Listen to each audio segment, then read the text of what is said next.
It's a special one for us this year. This is the report's 10th year anniversary. We've really been looking at the global risk landscape since 2016. And it's really great to have so many of you here. And I hope there'll be some valuable or provocative insights from the report in our discussion today. So the report this year is really focused, if you don't mind, Erin, going out one for a second, is focused on the risk rift. And when we talk about the risk rift, we're looking at the growing tension and the risk landscape between what is perceived as compliance in terms of risk management and risk management from an integrated, holistic perspective. To gain the insights for what we actually uncovered in the report, we surveyed 500 senior business leaders across the world, so across different industries, sizes of companies, and risk profiles. And actually, we looked at different leadership roles as well. So not only do we look at CEOs and CFOs, we also look at risk officers as well, but also key contributors. So, Melissa's here with us and we'll talk a little bit more about it, but looking at chief people officers as well. So we're really excited to take you through this year's report's findings. Next one, please, Erin. So before I go through what we'll cover today, let me briefly introduce myself and Melissa. My name is Alisa Voznaya, and I'm a partner heading up risk consulting at BDO. I know that there are quite a few of you on the call that would have worked with me before, but for those of you who don't know me, I support organizations in having strategic conversations and building programs focusing on how to manage enterprise risk management. And I'm a huge proponent of risk as a business enabler and also as a key component in driving innovation and growth. So for this reason, I really was quite enthralled, enthusiastic, very excited about the findings and the insights that came out in the GRL this year. And I'm really lucky to have with me today Melissa Bruno. She leads our people advisory services, and she will help us look at risk through a people-led lens. Melissa? Thanks, Alisa, and thanks, and hello all. Good morning. So I'm Melissa Bruno, and I am the partner leading people advisory services in the UK, as Alisa said. And my team and I work with clients on all aspects of the people agenda, and driving business performance through people. And that really is from defining people strategies to how people experience their organizations from hire to retire, how an organization is structured, to how people are led, and it is putting people at the center of driving an organizational strategy. I'm delighted to be here with Alisa because the Global Risk Landscape Report is such an invaluable asset for the people agenda, and it provides powerful insight and it helps clients respond to what is happening at a macro level. So I'm really excited to be here. So thank you for inviting me, Alisa. Great. Thanks, Melissa. Just very quickly, in terms of what we'll cover today, really, we only have an hour, so we're really going to look at some of the highlights, the key highlights from the report. But also what I wanted to do, and possibly we'll just do that in the beginning actually, is look at the last 10 years worth of analysis that really has shown us some of the trends and the changes that I suppose businesses have experienced and how they've evolved thinking about risk management over that time period. Also, we'll talk about what we know businesses are doing to address some of these key risk rifts and also the strategies they're applying that may or may not provide effective treatment. So it's up for debate, and hopefully we'll have a bit of a conversation about that at the end. I'd love to take questions from you. If you don't mind, I'll do so at the end, but please do use the Q&A function throughout and we'll pick them up at the end. Next one, Erin, please. Right, so as I said, before we look into the actual findings from 2025, I wanted to reflect of sort of everything that we've looked over the last decade from 2016 when the Global Risk Landscape Report first came to BDO. I guess one of the key things that we do year on year to provide us with some of that consistency is look at a set of benchmarking questions that help us track long-term change. And kind of the three key ones that I think are really important for everything that we're discussing today is which risks that businesses and leaders feel most unprepared for year on year. So this is why we always have our top 10 or kind of the top 3 that we're really reflecting on, how leaders categorize their company's level of risk appetite. And one of the ones that I really, really value is whether management teams consider their companies to be proactive or reactive when it comes to dealing with risk. And that ebbs and flows as well, as we have discovered. So the main benefit to asking questions like this year on year is that it helps us spot trends and not just snapshots. For instance, last year, we actually did a historical analysis of the data that was trending from the Global Risk Landscape report. And I think last year, one of our top risks was regulatory risk. And it was really difficult to tell whether it was an outlier or was the beginning of a trend. And I will let you know, and probably in 2, 3 slides, whether it's still kind of ranking as an emerging new type of top of the line risk, or whether that's something that was a blip and has just now come down. For me, especially as somebody who goes out to market, somebody who has conversations all the time with leaders in different industries, right? And for Melissa as well, really, we're in the thick of it with our clients, right? We'll naturally pick up on trends in anecdotal settings.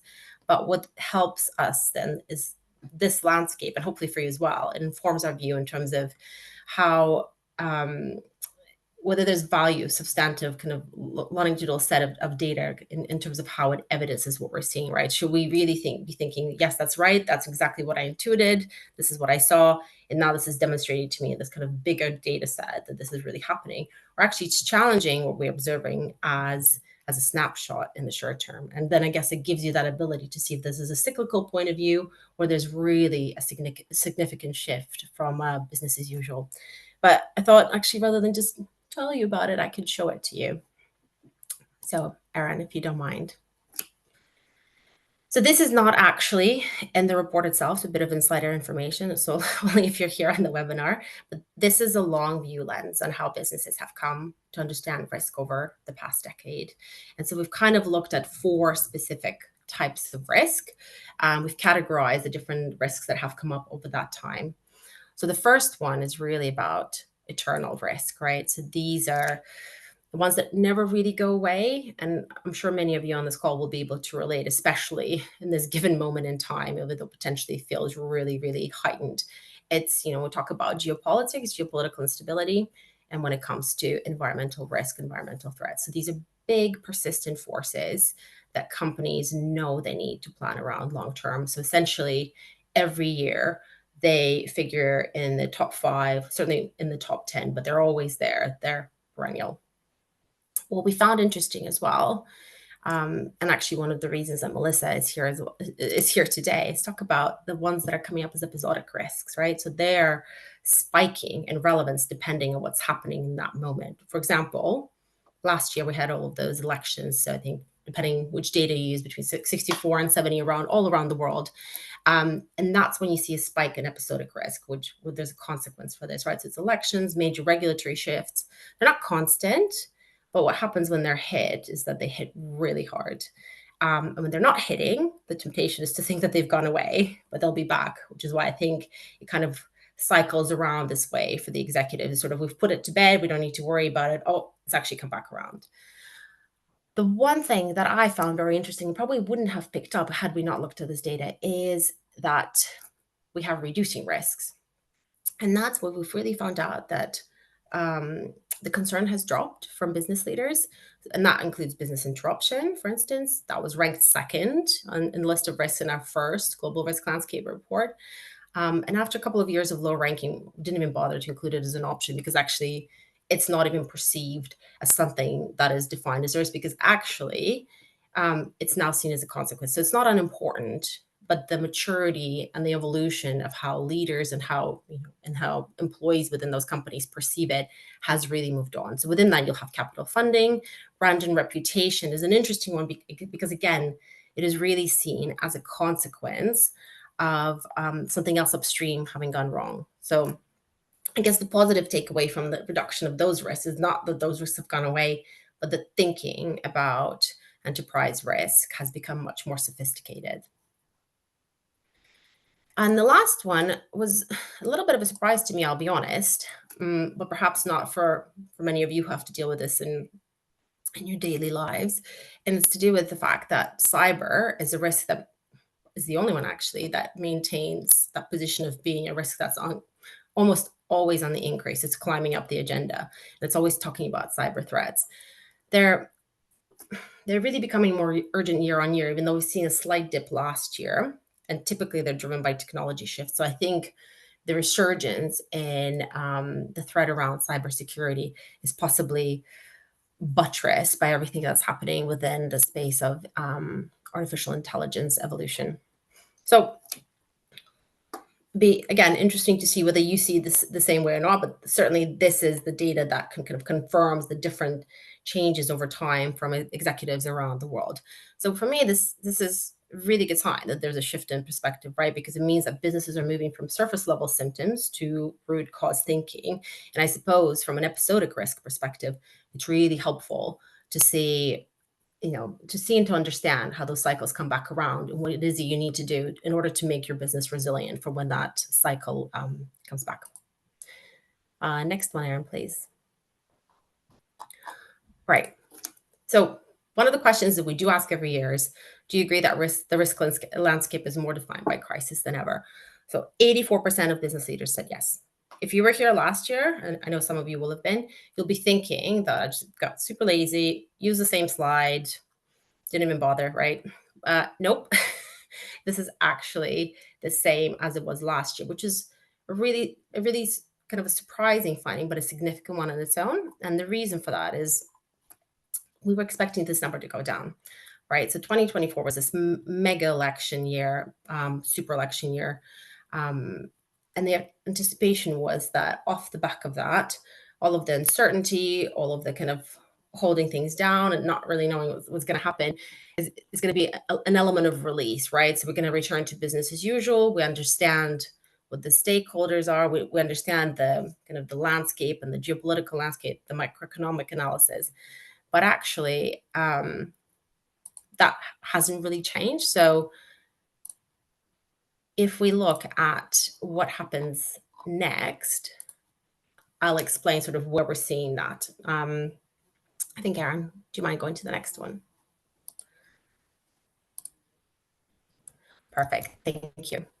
So these are the top risks. So interestingly enough, the risks, some of the risks are actually almost identical to last year, right? So there's this huge anticipation that the risks were going to come, but now the risks are here, and actually the reflections are very similar. So you will see that actually, when we ask our respondents, what is that they're most unprepared for, right? But the red bars is what you will see there for the 2025 answers, ranked from highest to lowest risk, and the gray bars represent what happened last year.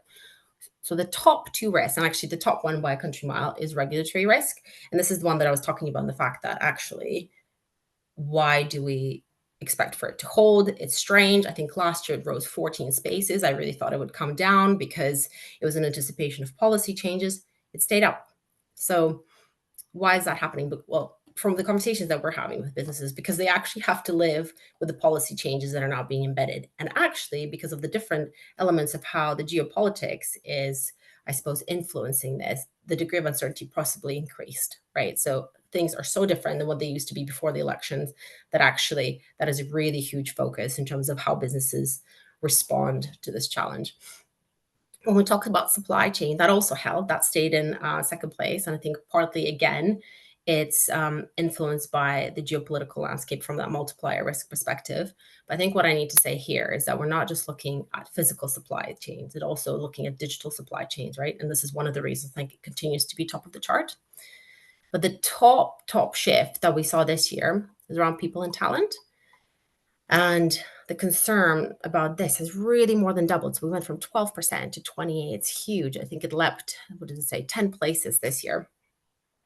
And it's even ahead of long-standing concerns like geopolitical tension, which I think kind of remains the same, and cybercrime. So that was really a big question for me. Melissa, we kind of talked about this in the background, but I'd really love to hear more why you think this is actually such a meteoric rise for people in risk. Thank you, Alisa. And I think you're absolutely right. I mean, I think part of it is the perma-crisis term. So I think why such a big climb now?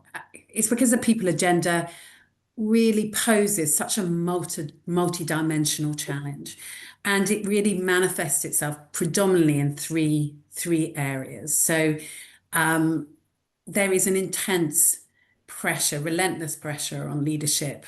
So organizations are now, we used to talk about disruptors and organizations being disrupted, but we're in constant state of disruption. I think organizations now are in this continual cycle of disruption, and a lot of that rolls uphill to leadership.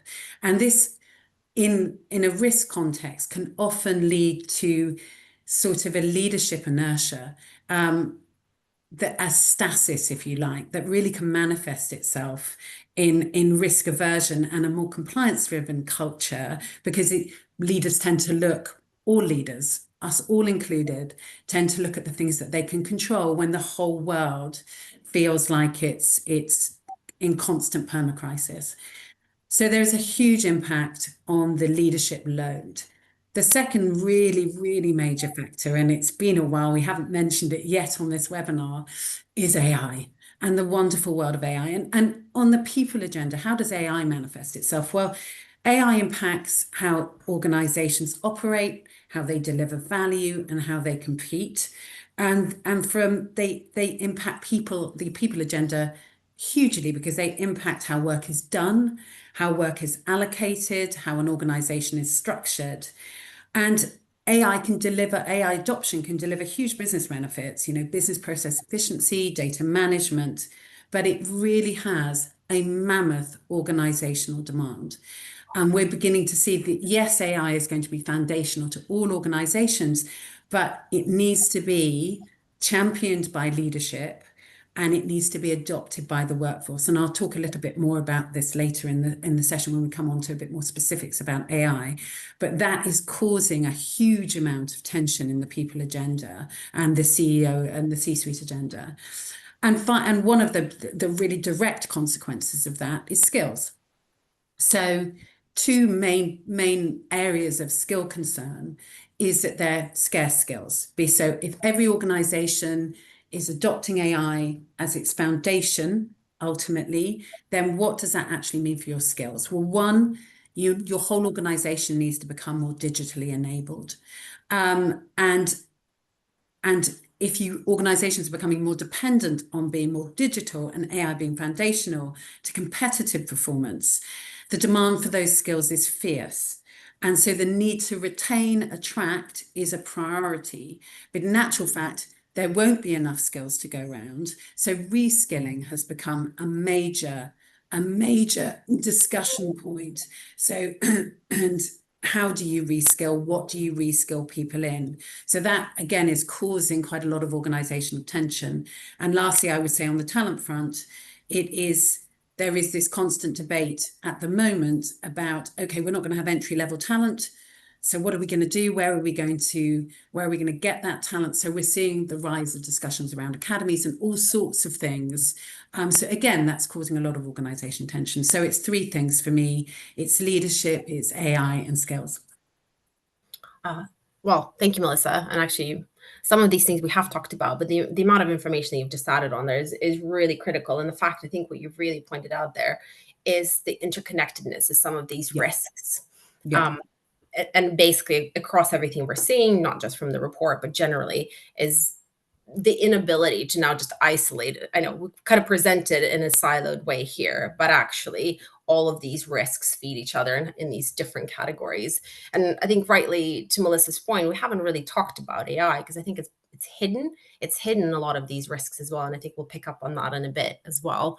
But for instance, we have asked specific AI questions, and I'll share that with you in a moment. But I think it's hiding here. It's hiding in cybercrime, and it's hiding in tech changes and development. But it's definitely present. But perhaps the way that leaders are thinking about is more integrated as well. So just to finish up, in addition to talent and people kind of being, it's not third, it's in joint second. So it's just as important as supply chain, it's just below regulatory risk. But then you have geopolitical tension still remains firmly in the top 5. And then we actually have some movement from sustainability, from environmental risk coming up as well, which is interesting because obviously there's perhaps divergence in terms of sentiment around ESG and sustainability, following the different kind of assumptions of policy across different countries. And that is something, we're exploring as well. Then you have cybercrime, increasing competition, and tech changes and development for the roundup there. But let me show you one of the things that probably was the most surprising element for me and Erin, if you can do the big reveal. Right. So one of the things that we ask businesses every year is we ask them to rank themselves on the scale of whether they're proactive or reactive when it comes to managing their risk. And I don't think I've ever seen actually anything like this in our reports. It's really stood out for me. There's a huge drop in all the businesses that look at managing their risks proactively. I guess this is part of the benefit of having that report for a long time, right? The things that we may be sensing in our companies or working with others in industry, they're based on real shifts in perception of embracing risk. And things, they really have changed very quickly.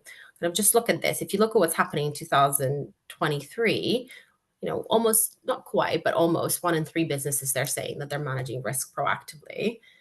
Then a year later, it's coming down to 1 in 5. And now, it's less than 1 in 10, 7%. So let's be honest, like it's not been a very straightforward couple of years. And we already talked about what the cyclical nature of some of these risks looks like. But in times of ongoing disruption, what I certainly see, and I'm sure Melissa would be able to back that up in terms of how she sees it through her lens, is that most businesses retreat to controllable elements of how they can influence their risk environment, right? So the cautious approach, the traditional safeguards, things where you can put quite a lot of control over, typically actually to do around regulation. And what's interesting to me is that compliance is a huge part of that picture and has so many positive attributes as well. But the question that we're asking ourselves based on the findings of this report is whether it's being relied on a bit too heavily. And Erin, next, please. So look, I think I've put my cards out there pretty early on. So risk management, right, in terms of integrated risk management, enterprise risk management is effectively that broad, comprehensive view of what may go wrong, but also what are the opportunities to kind of seize as well, or kind of have that competitive advantage early on if you spot them. And compliance actually, well, it's certainly a component of mitigating the levels of risk. And it does go certainly a long way to support risk strategy, but it can't really be, and nor should it be, the whole story. And we really wanted to understand why business leaders who, based on what they're telling us, they know this, but are they seeing it through? And can we pop up the next one, please?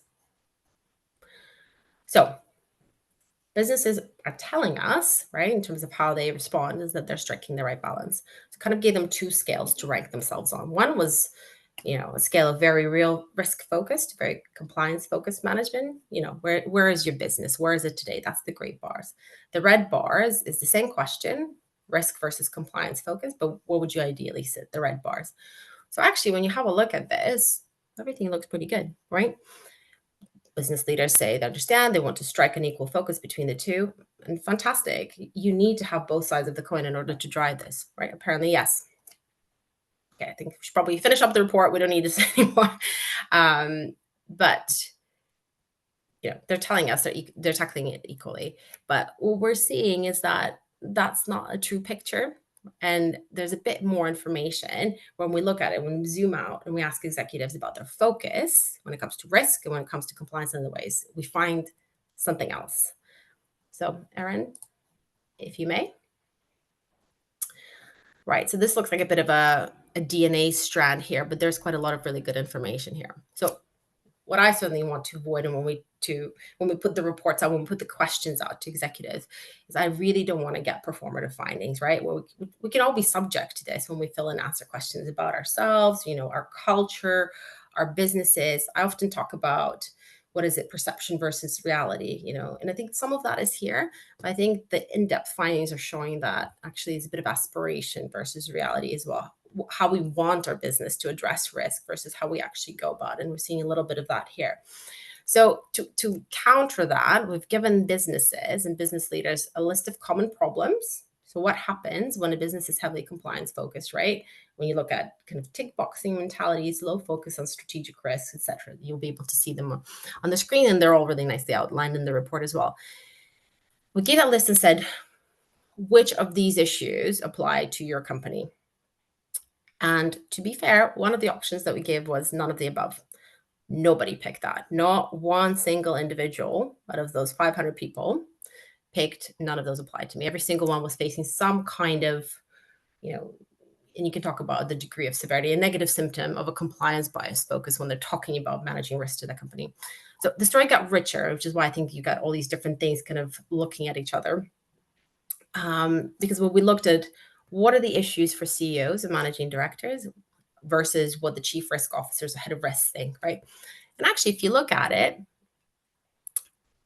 they're they're very important in terms of both sides, right? If you look from a CRO, unlimited adaptability to new risks, and that probably has to do with the fact that a CRO will have effectively a much stronger view in terms of how to approach risk. Obviously, much more um, the maturity scale will be quite different in terms of what is being applied there.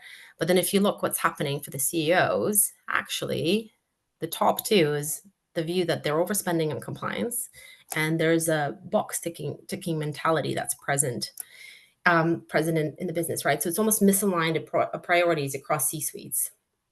And one of the things we wanted to see is, well, how are they thinking about addressing this, right? Because they're identifying that they want their businesses to have an equal focus on risk and compliance, right? To basically both have the mitigants, but also the opportunities. They've identified some of the symptoms of what's not going right. And Erin, if you can pull me through to the next one, please.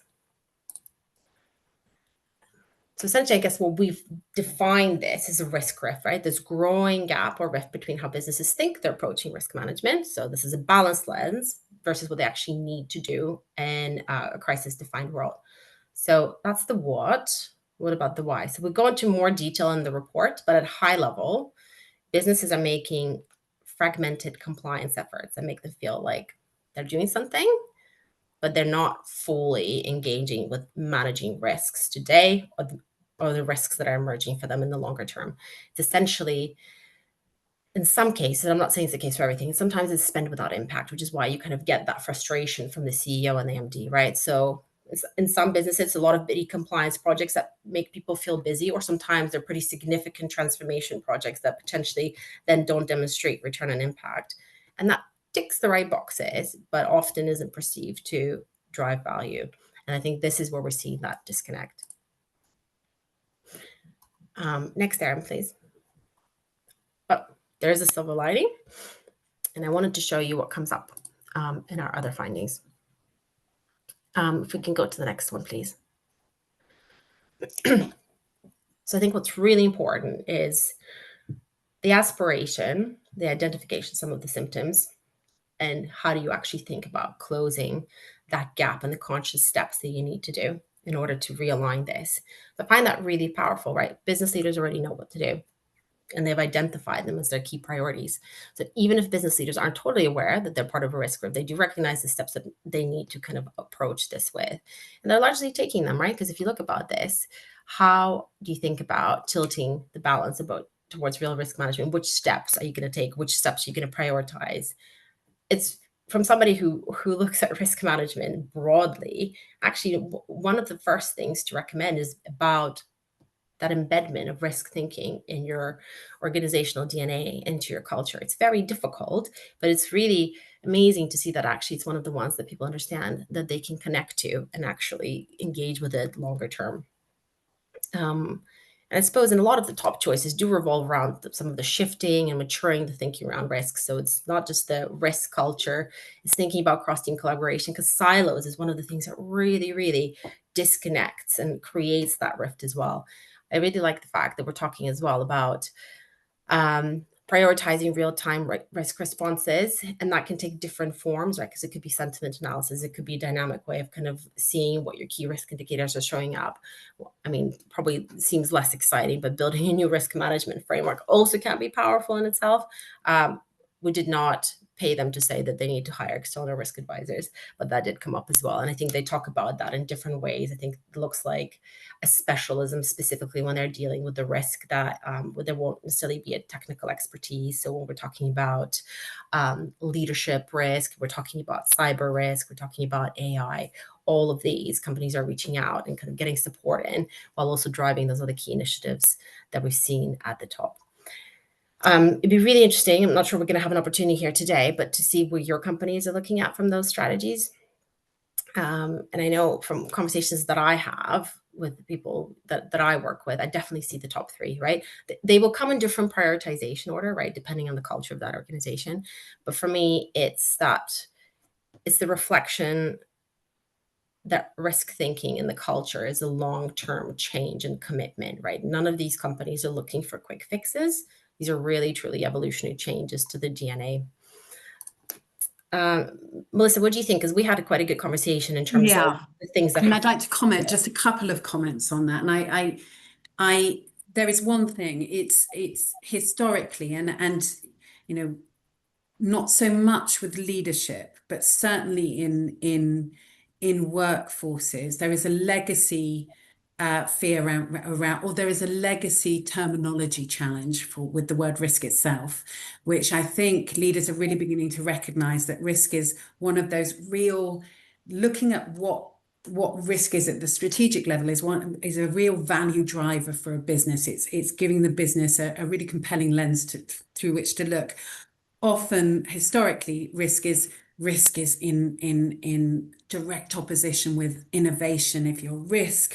If you're a risk culture, then you're not an innovative culture and you won't grow. And I think that it's lovely to see that there is a real that's really landing, that risk is not about that. It can be a real value driver for the business. The other thing I think that is really critical here is that one of the things that I talked about, digital organizations or more digitally enabled organizations, one of the key things that organizations they'll be flatter. There will be a lot more need for cross-team collaboration. So again, a highly collaborative culture is a digitally enabled culture. So that's good to see. I wanted to just say a couple of practical things about what organizations are actually doing. And the organizations that look at risk proactively are really deploying something that used to be the proviso of, the big footsies, which is the luxury of having a strategic chief strategy officer and the luxury of scenario planning. Now I am seeing that in the HR area, in the smaller businesses area, where people are actually doing a lot more scenario planning. And scenario planning is incredibly powerful, especially when you have high disruption and you feel like you're in a perma-crisis. So I give you an example. Scenario planning is linked with resilient cultures. And so talent, it's a key risk, right? People is a key risk. So you can do one of two things. Let's do two scenarios. We can recruit.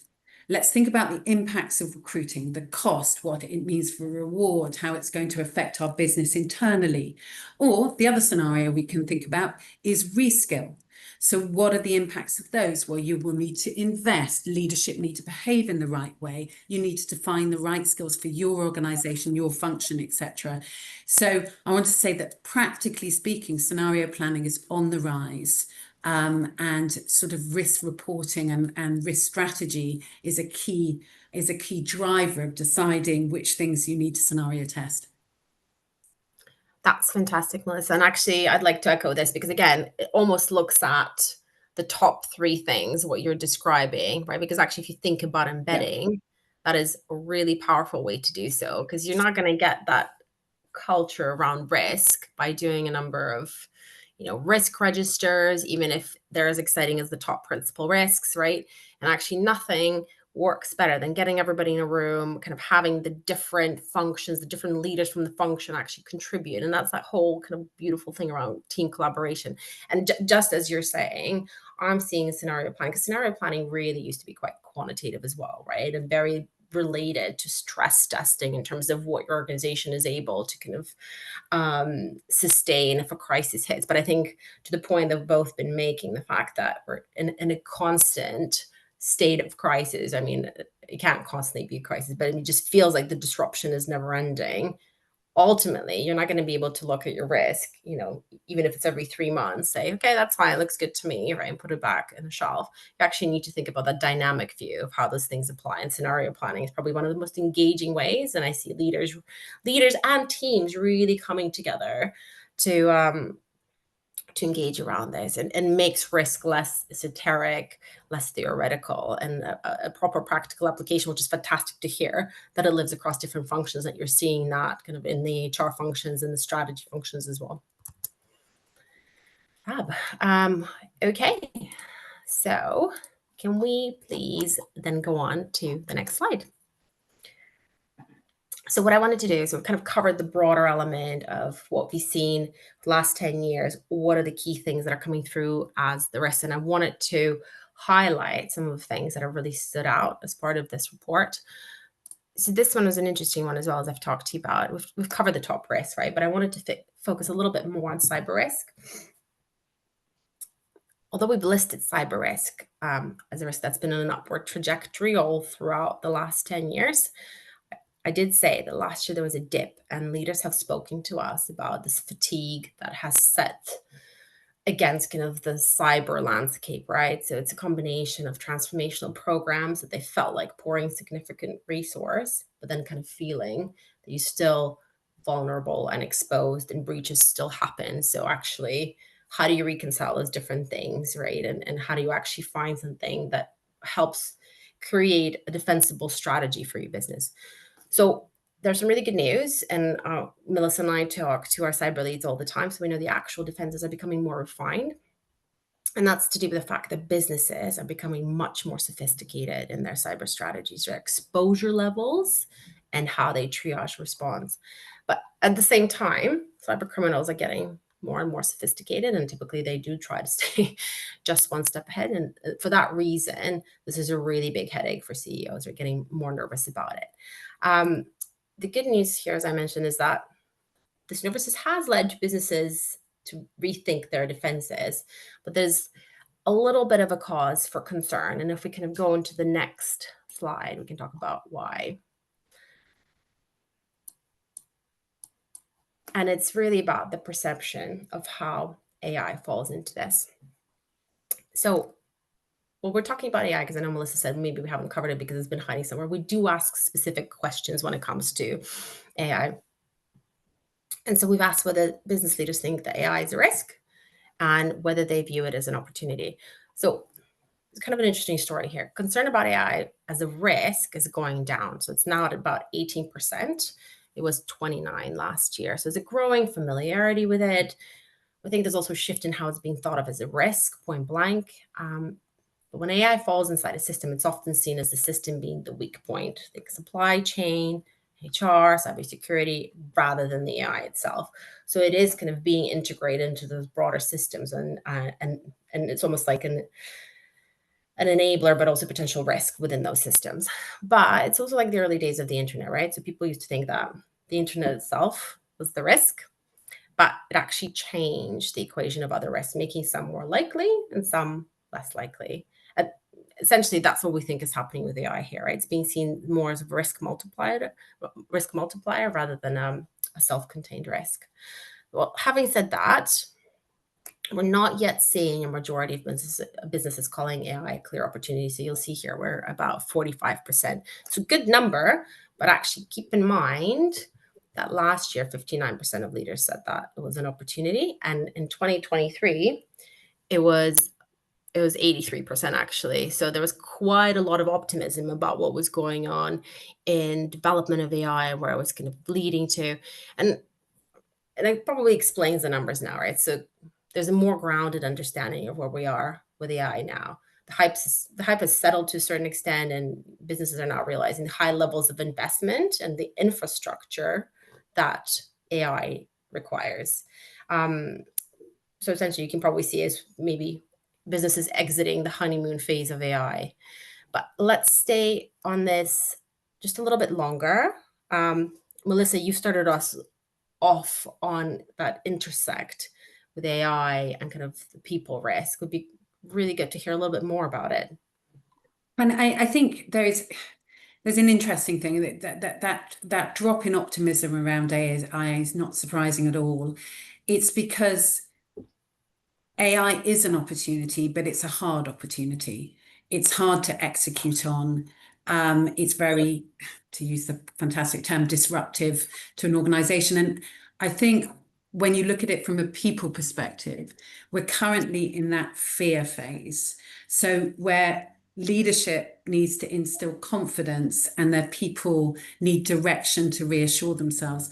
One of the earliest and biggest barriers to AI really delivering effectively is adoption. And we all hear the phrases, and I've mentioned them earlier. So AI will enable people to stop what they're doing and add more business value. AI reskilling is going to be key to really delivering AI value. And the absolute classic, where will we get our talent from? Because everybody's fighting for the same talent. And it's really dependent on three things, that sort of the AI adoption piece and really getting AI to deliver the value that you want it to deliver on the people agenda. And it's digital literacy. And that really starts with leaders. I mean, we did a little bit of analysis, and it's something like in leadership levels, using AI is something like 6% of take up in leadership. And in workforces, it's lots of lovely. There's lots of use cases for AI, but there's also a lot of AI just to do a little bit of data analysis or pulling data, and there is some real problems with the efficacy of the data you draw. So it's digital literacy starting with leadership. They need to invest in their ability to lead increasingly digital organizations. Digital organizations are flatter, they're more complex, they're agile, and they require different leadership skills, actually. So there's that. The second thing is capacity. So investing in AI is fundamental, but what we're finding is that leaders are investing in AI, the tools and all those great things, but not in the time it takes for the workforce and themselves to utilize AI well. So I think there's a drop off because of that, this sort of utilizing AI well. And the third thing, and I've talked about it before, so my last point is digital reskilling, because it's more than AI, right? It is very digital reskilling is sector specific, often function specific. It needs to be codified in order to both drive performance and attract and retain talent. But it's also absolutely critical for organizations who do not have access to an increasingly limited external talent pool. So those are the sorts of observations I'd make about that drop off in AI being seen as an opportunity. It's actually resisting implementation at the moment. That's what I would say on the people agenda. Yeah, that's really interesting. And again, I think it helps take some of these statistics and unpack them in a bit more detail, right? Because saying, well, we view it as an opportunity or we view it as a risk just gives us a very broad outline, but kind of looking, kind of scratching the surface and unpicking it with a different lens. And I think the people and talent lens has been so powerful because it's exactly what people are worried about, right? It is kind of some of these intangibles as well. Really helps us understand in terms of what's really going on. So Melissa, again, thank you for that insight. If you don't mind, Erin, can we go to the next one? So that, having made that point, one of the things we did pick up, right, is around where AI is expected to have that, the most impact over the next year, right? And according to more than half of the businesses that we looked at, AI is going to be critical in bringing impact to cybersecurity, which is probably not too much of a shock. And then you have compliance monitoring and supply chain following close, the areas where speed and automation are really, really matter. So it's quite a different level of complexity in terms of versus what Melissa's just described from a people agenda. So look, this is a clear and a positive signal, right? Businesses are moving from theory to application with AI, and they're really thinking about how to strengthen their defenses about in terms of what you see, what is top of the line there. And actually, if you seek capability and skill augmentation, it comes in almost, it's very close fourth over there. But there is a little bit more to explore here, right? In the separate question, I think it's up on the screen, we did ask respondents whether AI would increase their risks. And actually 56% of respondents said the AI could increase their cybersecurity risks as well. So yes, it's something that will have the most impact and possibly in a positive way, but also a significant risk from a cybersecurity perspective. So This is in the first year where we see kind of a bit of a push and a pull from businesses that we look at and survey when it comes to AI questions. They're volatile shifts in its perception, and I think that's expected in something that is fairly new. People are getting their heads around. There's a lot of trial and error. There's some things that are working really well. There's some things that are failing quite quickly and are potentially quite frustrated. And this is exactly the reason that we have this included in our report year on year. Next one. So the next element, I think this is to go back and talk about the fact of the health of the supply chains and the ability to be able to manage them, right? So we looked at the top three ways that companies are strengthening both their physical supply chains, but also their digital supply chains.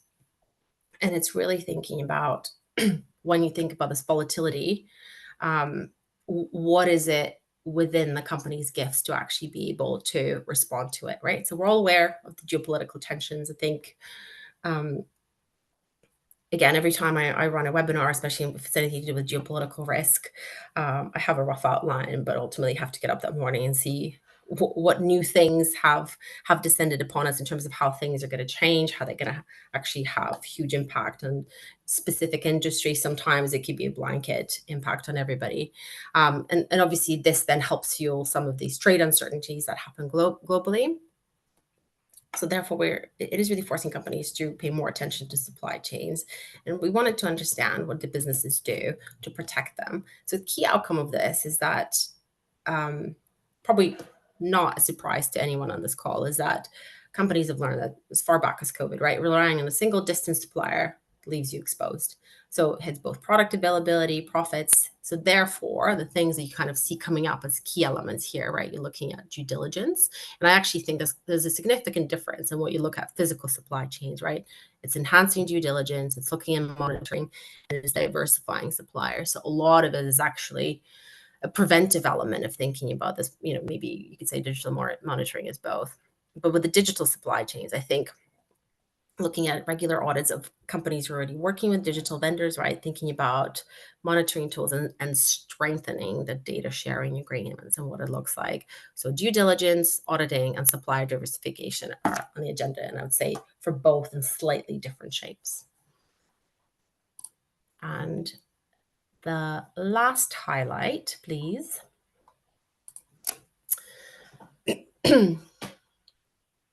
I think Aaron, I'm not sure if it's stuck. There we go. So this is looking at fraud. So again, many of you will probably be looking at ECTA that's come in, and what is the action that is actually going on against fraud. So we asked a couple of questions here. We've talked to which of these actions are you currently taking to reduce fraud risk? That's the orange circles, right? So what is the action now? And then the red circles is what will you be doing in the next 2 years? So you could probably see there that the actions that are biggest priority for businesses, they flip. You have this X shape coming up, right? So they flip between this year and 2027. And in a way, that kind of supports a suspicion that we already had, right? That fraud risk is potentially underappreciated and sometimes misunderstood. So staff training and risk monitoring, top priorities for today, right? I think it's coming up as 66 and 74%. But then you have that flip in the future, right? So we're saying we've done that once, we don't need to worry about this again. And these are actions that will actually need equal levels of attention and constant revisiting, constant re-engagement. So it's not a one and done task. As you can see, whistleblower hotlines are also low on the agenda, despite insider fraud being a huge worry for businesses, one of the top ones. So look, doesn't mean that businesses are necessarily falling behind on fraud. 79 said they have a defense plan against AI-enabled fraud, but still a gap between preparation and perception of fraud. And the problem is that this gap could then kind of increase that exposure for risk that's growing faster than the response that they're putting in place or thinking about putting in place in the longer term. So for me, these are the top data highlights that we walked you through.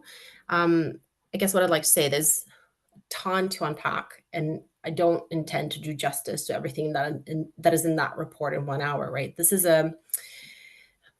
I really, really do encourage you to have a look at this. There's more information in terms of some of the ways that you can tackle some of the issues. There's more elements around specific risks being identified in more detail, and expert analysis provided by top technical experts from across BDO globally. But what I wanted to do is, before Melissa and I finish up, I wanted to show you a final set of figures, because I know there's a very diverse group of people who are in the audience today, and I thought it might be of interest.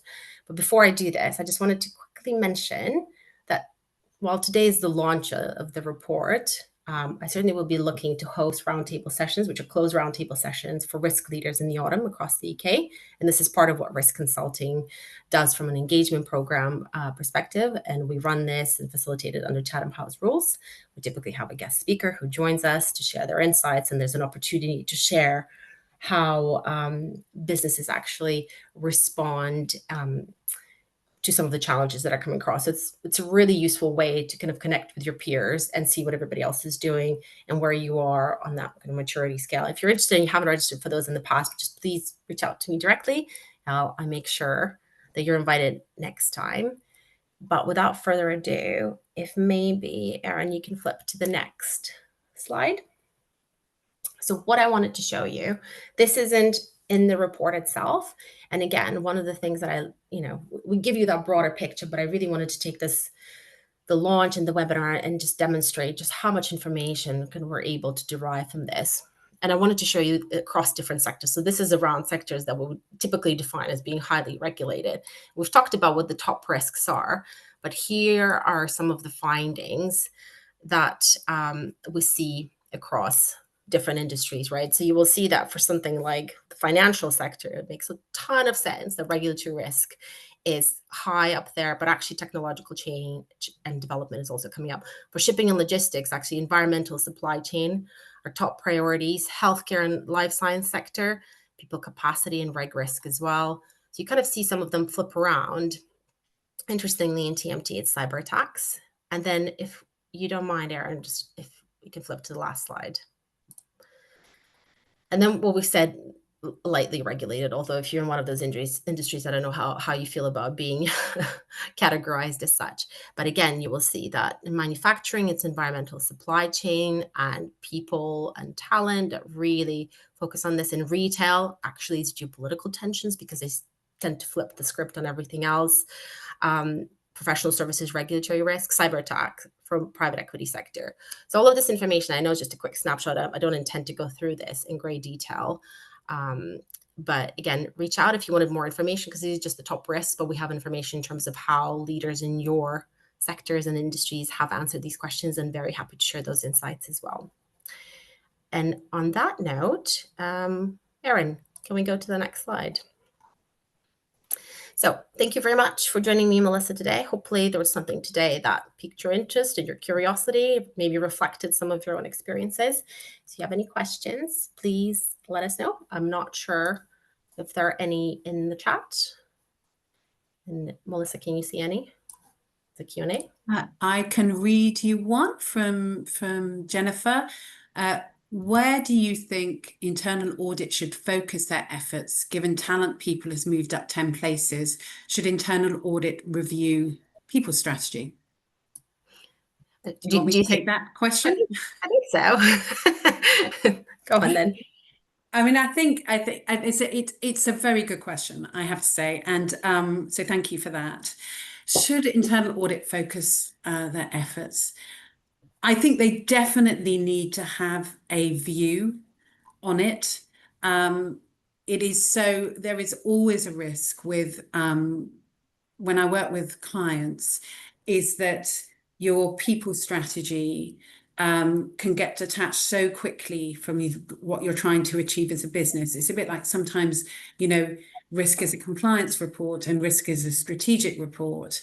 It's that what can happen is that if you detach your people strategy from your business strategy, what happens is that you can get very misaligned priorities, which is a definite danger. So I think there is an argument for internal audit to have a look at how closely aligned the people strategy is to the business strategy, and from the same token that the business strategy is actually really thinking about how they can support their functions on things like scarce talent, that it becomes a really big business driver that's discussed in scenarios at the top level. So yes, I think there is an argument for it. Well, thank you very much for that. Actually, Melissa, I'm going to take the opportunity to pick on you a little bit because I had a question that I kind of thinking about as well from an enterprise risk management perspective, Yeah. but it really does focus on people risk. And I was thinking about how as a leader, a leader of these organizations, do you go about like identifying and potentially measuring people related risks? Right? So some come to mind would be potentially culture erosion or failure in leadership or burnout or skills obsolescence. What can leaders do in order to address some of this? Well, I think all those measures are in place, and you know, organizations have become a lot more sophisticated at because HR and HR functions, if you have one, sit on an enormous data lake generally. And I think people have got a lot more sophisticated at looking at these things, or they have access to these things, whether they actually look at them, whether they actually do look at the data that tells them that their culture needs to be better managed or better deployed, or leadership.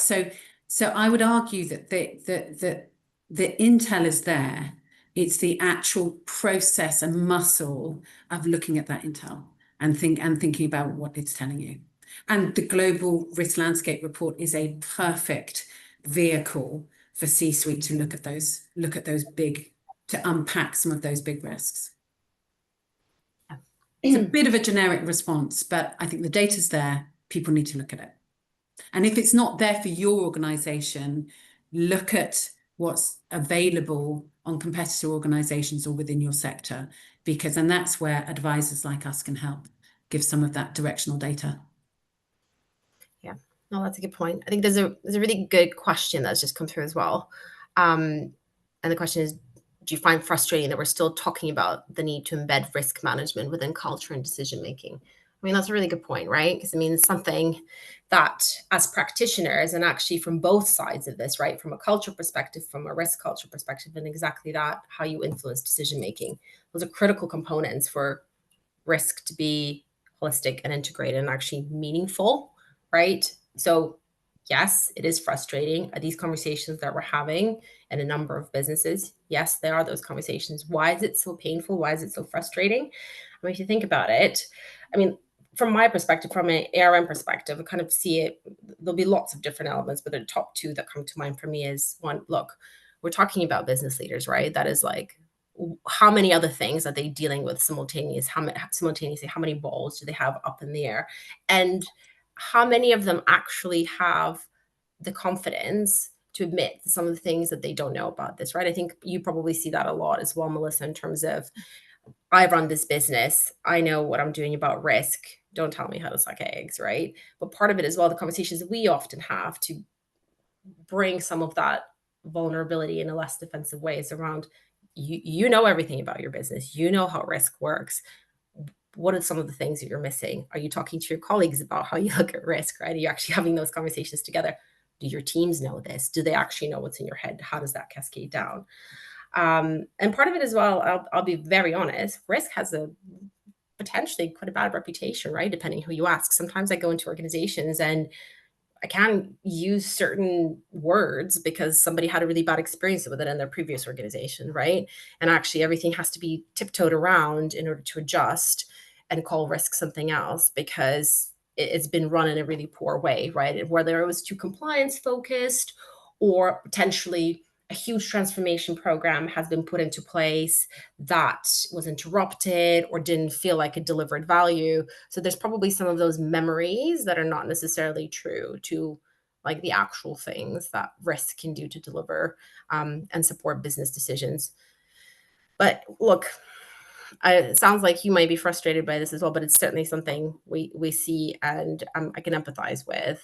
But there are different ways to break through this, and part of it is really about kind of the digestible steps to address this, and ultimately kind of connecting with the people, whether individually or collectively, and how they think about that responsibility for their business and how they run risk as a golden thread. Oh, okay. So I think one last question, although we're running out of time, but so if you're able to say, please do, who should ideally own the AI strategy within an organization? Oh my gosh, Melissa, I don't know.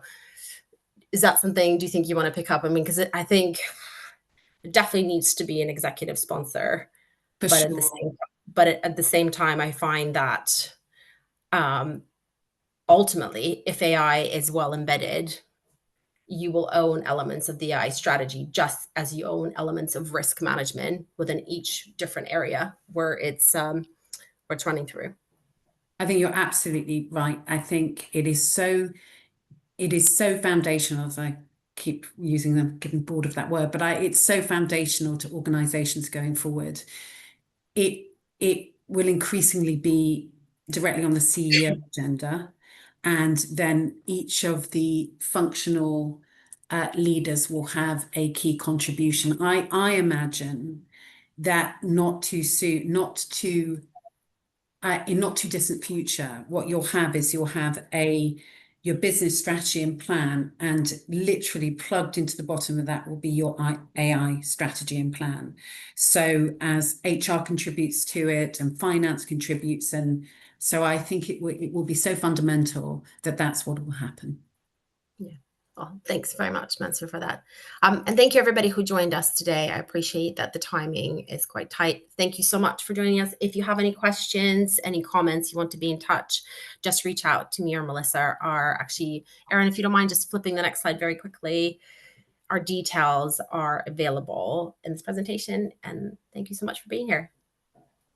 Thank you.